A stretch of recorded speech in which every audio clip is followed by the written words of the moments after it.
2 équipes de 5 contre 5, toucher 2 mains, uniquement sur les parties habillées du corps.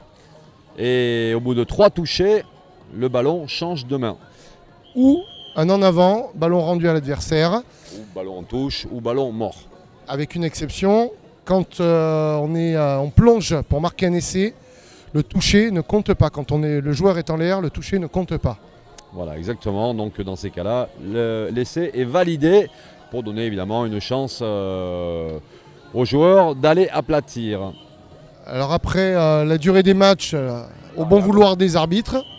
Donc ça peut être une fois 7 minutes, une fois 8 minutes, 2 fois 5. En général, on retrouve ce format 2 fois 5 sur les finales, Franck, soit féminines ou masculines. Donc il y a un tournoi des entreprises le vendredi après-midi et soir.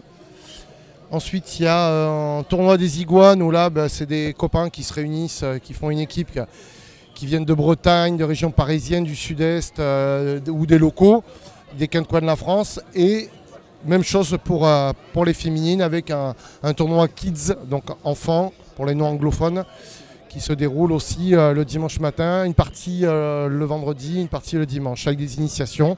Franck, je te laisse compléter.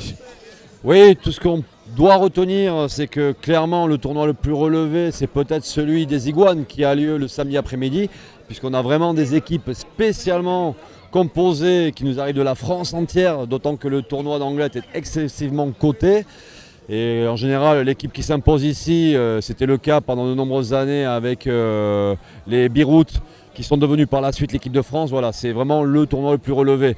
Le tournoi européen tend à l'être également, même si on peut penser que les meilleures équipes françaises pourraient très bien figurer si jamais elles étaient invitées au tournoi européen.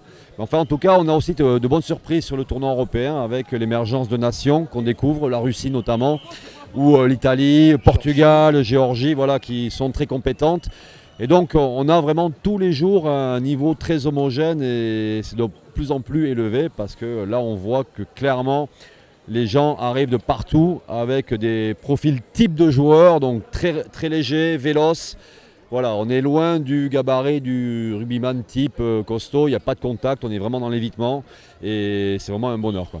Avec un tournoi VIP le dimanche, on retrouve des Marc Lièvremont, des Philippe Bernatsal, plein d'anciennes gloires du rugby français.